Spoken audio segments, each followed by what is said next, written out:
بسم اللہ الرحمن الرحیم نحمدہ نصلی علی رسولہ الکریم اما بعد۔ اچھے کام کرنے والوں سے جو کام کرانے والا ہے وہ بہت خوش ہوتا ہے، اور جو خراب کام کرتا ہے اس سے ناراض ہوتا ہے۔ پھر اس کے ساتھ ساتھ یہ بھی ہوتا ہے کہ اچھے کام کرنے والوں نے کئیوں نے بہت اچھے کام کر لیے تو اس میں پھر کسی سے زیادہ خوش ہوتا ہے تو اس کو انعام بھی دیتا ہے۔ یہ دستور دنیا ہے۔ تو اب تک ہم لوگوں نے یہ سوچا ہے کہ یہ جانتے ہیں کہ ہر شعبے میں یہ چلتا رہتا ہے اور ہوتا رہتا ہے، یہ کارکردگی ہر شعبے کی ہے، اور اسکول اور مدرسے میں تو خاص طور سے ہے۔ ابھی ہمارے پیچھے یہاں میدان ہے تو 2-3 دن سے خوب شور سنائی دیتا تھا صبح میں، تو دیکھا کہ کیا ہو رہا ہے، تو اسپورٹس ہو رہا ہے، اسی کا مہینہ ہے، تو اس میں دیکھ رہا تھا کہ دوڑ لگ رہی ہے، تو جو سب سے پہلے فرسٹ آتا تھا اس کے لیے انعام ہوتا تھا۔ تو فرسٹ اور ایک دم لاسٹ جو اس کے بیچ میں بہت سارے تھے، لیکن انعام جو پہلے نمبر پایا اس کو ملا ہے۔ تو انسانوں کی دنیا میں تو یہ ہم لوگوں نے دیکھا اور سنا اور جانتے ہیں۔ کبھی ہم لوگوں نے یہ معلوم کرنے کی کوشش کیا کہ شیطان کی دنیا میں بھی یہ سب ہوتا ہے کہ نہیں ہوتا ہے؟ وہاں بھی شیطان سب سے کارگزاری لیتا ہے اور خوش ہوتا ہے، کسی سے بہت خوش ہوتا ہے، کسی سے اتنا خوش ہوتا ہے کہ اسے گلے لگا لیتا ہے۔ تو یہ کبھی معلوم کرنے کی کوشش کیا ہم لوگوں نے؟ ہمارا سب سے بڑا نقصان یہ ہو رہا ہے کہ ہم دشمن سے بے خبر ہیں۔ کیا ہو رہا ہے؟ دشمن سے بے خبر، اور ہم نے انسانوں کو اپنا دشمن سمجھ لیا ہے، اس لیے انسانوں کو دشمن سمجھ رہے ہیں۔ اور اللہ نے صاف صاف بتا دیا کہ شیطان تمہارا کھلا ہوا دشمن ہے، یعنی تمہیں کچھ سوچنے کی ضرورت نہیں ہے کہ دشمن ہے کہ نہیں ہے۔ اللہ سچا ہے، ہمارا سب کا عقیدہ ہے، یہ عقیدہ ختم تو ایمان ختم ہے نا، یہ عقیدہ ختم تو ایمان ختم۔ اللہ کے نبی علیہ السلام سچے ہیں، جو فرمایا وہ ہوا، جو کچھ فرمایا ہے وہی ہو رہا ہے، آئندہ وہی ہوگا، اللہ کی قسم، جو ہمارے نبی علیہ السلام نے فرمایا ہے۔ اس لیے کسی شک شبہے کی گنجائش نہیں ہے، شیطان ہمارا کھلا ہوا دشمن ہے۔ لیکن ہم انسانوں کو اپنا دشمن سمجھنے لگے، اس لیے انسانوں کو دشمن سمجھ کر ان کے ساتھ پیار کا معاملہ نہیں کرتے۔ حضرت نبی کریم علیہ السلام کے ساتھ کفار مکہ نے دشمنی کی تھی، اور کیسی دشمنی تو تاریخ جو پڑھے اسے سمجھ میں آئے گا۔ لیکن اس دشمنی کے بدلے میں کیا دیا تھا نا، مجبور تھے بظاہر، حالانکہ اللہ کو پکارے 1 منٹ میں سب کا کام ہو جائے، مجبوری وہاں تھی کہاں؟ وہاں تو ایک شریعت کو پورا کرنا تھا اور قیامت تک آنے والے انسانوں کے لیے نمونہ بنانا تھا، اس لیے سب دکھایا گیا کہ کب کیا کرنا ہے۔ تو جب مجبور نظر آئے تو بھی یہی چاہا کہ سب کے ساتھ وہ ہمدردی کروں تاکہ سب جنت میں چلے جائیں۔ کیسے کر دوں اس کے لیے تڑپتے رہے اور انداز اختیار کرتے رہے، جو بن پڑا کرتے رہے۔ لیکن جس وقت ان کو فتح حاصل ہو گئی، سب جانتے ہیں کہ اب فتح مکہ کے بعد ہے کسی کی مجال وہاں کچھ کرنے؟ نہیں نا۔ اور جو 2 4 6 تھے کرنے والے اور چھوڑ کر بھاگ گئے، وہ بھی کتاب میں لکھا ہوا، چھوڑ کر بھاگ گئے۔ اور یہ لوگ جو مکے میں آئے تھے، اس میں جو مکے والے تھے ایمان والے، انہیں سب جگہ جب نظر پڑ رہی تھی تو انہیں وہ یاد آ رہا تھا، یہاں ایسا ستایا تھا، یہاں ایسے مارا تھا، یہاں یہ کیا تھا، یہاں کہ سب یاد آ رہا تھا۔ اس لیے کہ وہ بھول تو نہیں سکتا آدمی، جو کچھ پیش آیا اسے بھولا کہاں، کیسے بھول جائے گا آدمی؟ اور آج قوت بھی ہے، طاقت بھی ہے، اور سارا زخم ہرا ہو گیا ہے، ساری چوٹ یاد آ گئی، ساری مار یاد آ گئی، ساری تکلیفیں یاد آ رہی، اور غلبہ ہے پورا کا پورا۔ لیکن آپ علیہ السلام نے اس وقت کیا کیا تھا؟ جو کچھ کیا تھا تاریخ میں لکھا ہوا. اور ان بھاگ جانے والوں میں ایک اکرمہ بھی تھا. اس وقت تو یہی تھے نا, بلکہ بھاگنے والوں میں نہیں تھے, بلکہ قسم کھا لیا تھا جان تو دے دوں گا مگر ایمان قبول نہیں کروں.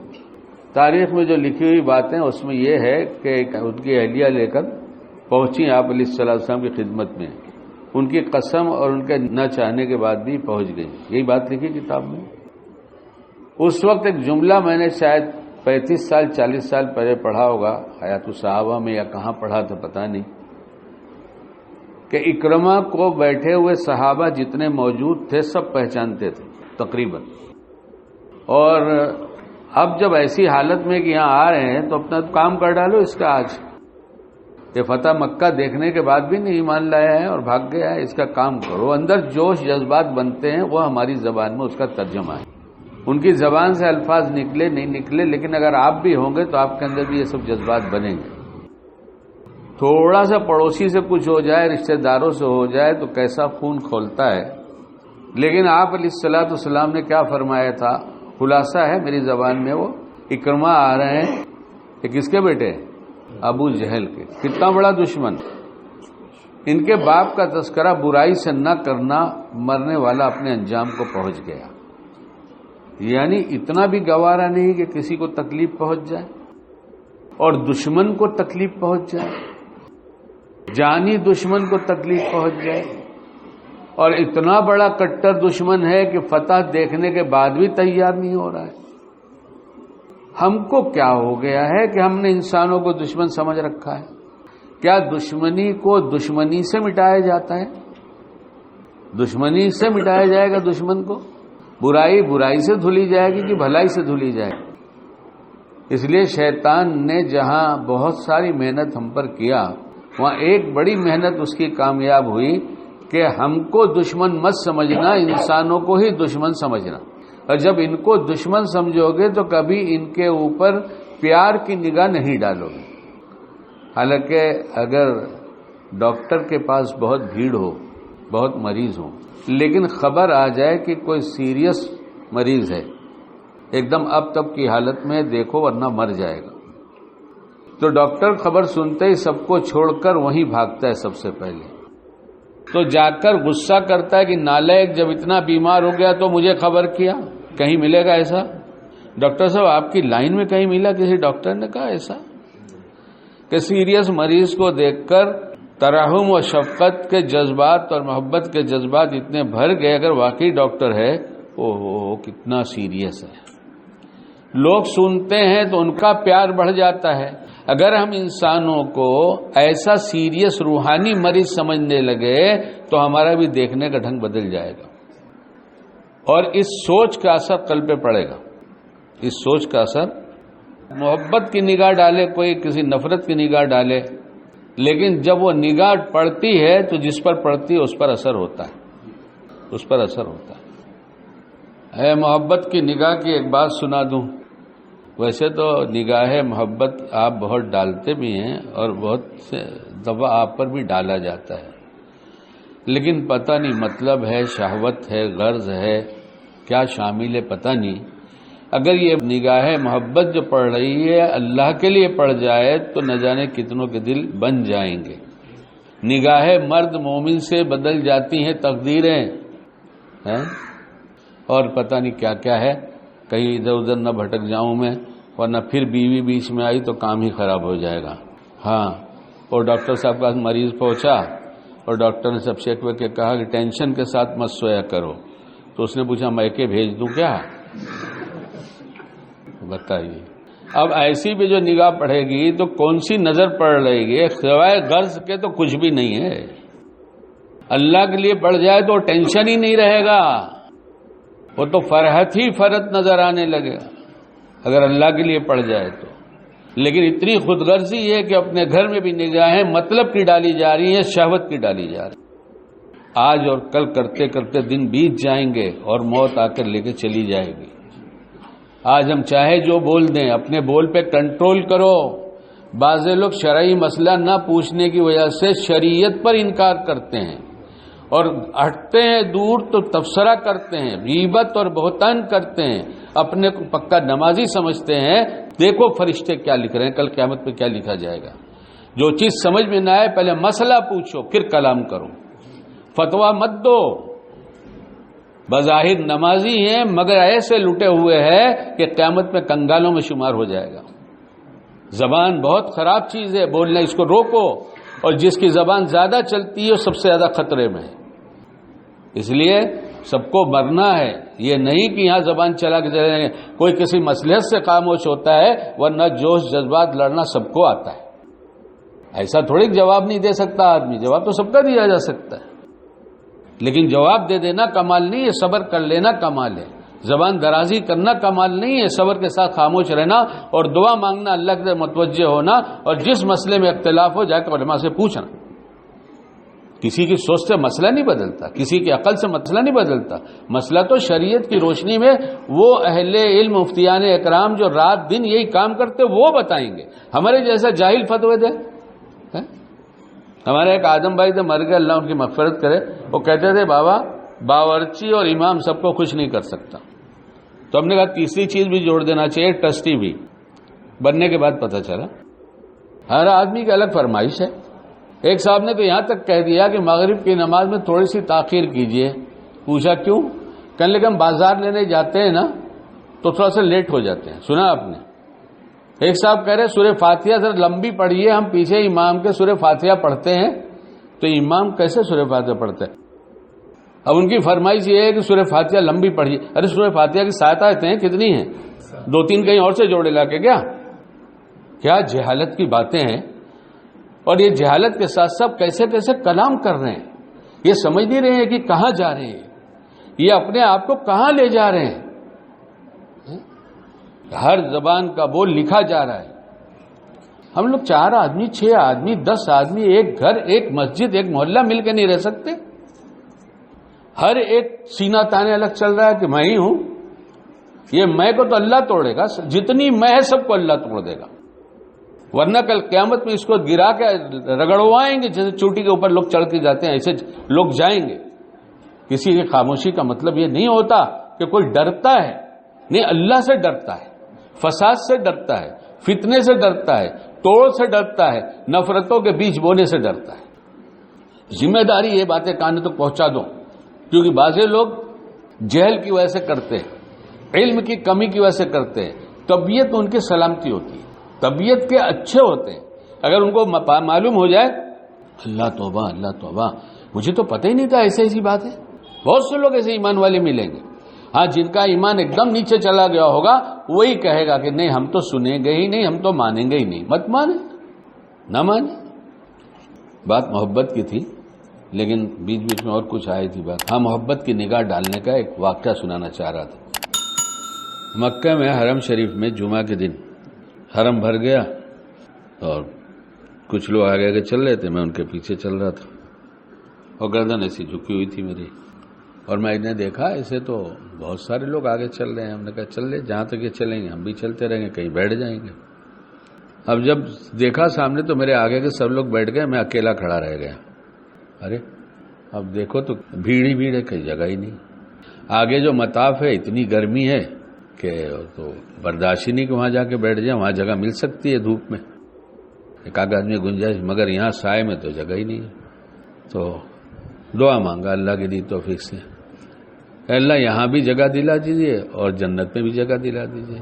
ایک کیوں مانگے، دونوں مانگ لیں نا ساتھ میں، اور مانگنے کی عادت ڈالو۔ دنیا کی ضرورتیں دن بھر اللہ اٹکاتے رہتے، بہت دفعہ یہ کام ہوا نہیں، یہ کام اٹکا ہے، یہ تکلیف ہے، یہ تکلیف ہے۔ جب اپنی دنیا کی مانگو اسی وقت دین کی جوڑ دیا کرو۔ دیکھو جب یہ قبول ہوگی تو اللہ دوسری چھوڑیں گے نہیں، دوسری ساتھ میں ہو جائے گی۔ عادت بناؤ، بہت اچھی عادت ہے، بہت فائدہ ہے اس کا۔ تو دعا کیا کہ اللہ تعالیٰ یہاں بھی آسانی سے جگہ اور جنت میں بھی آسانی سے جگہ دے دی۔ اتنے میں غیر اختیاری طور پہ میں نے ایسے دیکھا، حالانکہ اب دیکھیں سامنے دیکھے گا آدمی، آگے دیکھے گا، میں ایک دم ایسے پلٹ گیا ادھر، اور ادھر پلٹ گیا تو ایک صاحب مجھے اشارہ کر رہے تھے کہ یہاں مجھے کہا ہے۔ ہم نے کہا محبت کی نگاہ کا یہ اثر ہے، محبت کی نگاہ کا یہ اثر ہے، اس لیے نگاہ محبت ڈالنا شروع کر دو۔ معاملہ کرو تو پھر محبت تو کرو، اعتماد مت کرو. دونوں بات فرق ہو رہا ہے.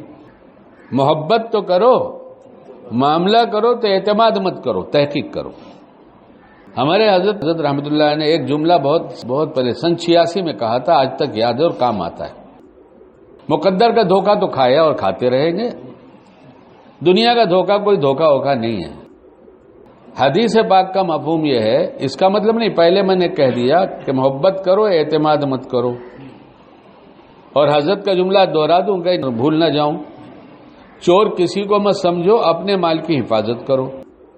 تو اپنے مال کی حفاظت تو آدمی کرتا ہی ہے، پھر بھی جیب بھی کٹ جاتی ہے، لٹ بھی جاتا ہے، نقصان بھی ہو جاتا ہے، سب ہوتا ہی رہتا ہے، یہ دنیا میں ہوتا ہی رہتا ہے. سکون اسے ہے جو یہ سمجھتا ہے کہ حدیث پاک میں آ چکا ہے، جس کا مفہوم یہ ہے کہ جو کچھ مقدر سے اٹھ چکا، لکھا گیا، یہ اٹھ جائے گا، وہ اٹھے گا ہی اٹھے گا، چاہے کتنی بھی تدبیر کر دو. اور جس کو ملنا اللہ نے طے کر دیا ہے، وہ کچھ بھی کرے نہ کرے اسے مل کر ہی رہے گا.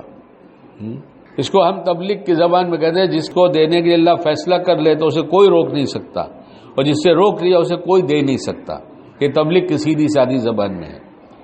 اس لیے جو چلا گیا سب کا کچھ نہ کچھ لوٹا ہوگا، اور ایمان والے ہیں سب، اس میں نہیں کہتا کسی نے اس میں لوٹا بھی ہوگا، لیکن اگر غلطی سے کسی کا کھایا ہے تو لوٹا دو، اللہ کے واسطے اس کا لوٹا دو، لوٹا دو، قیامت سے بہت بھاری پڑ جائے، اس کا آج ہی لوٹا دو.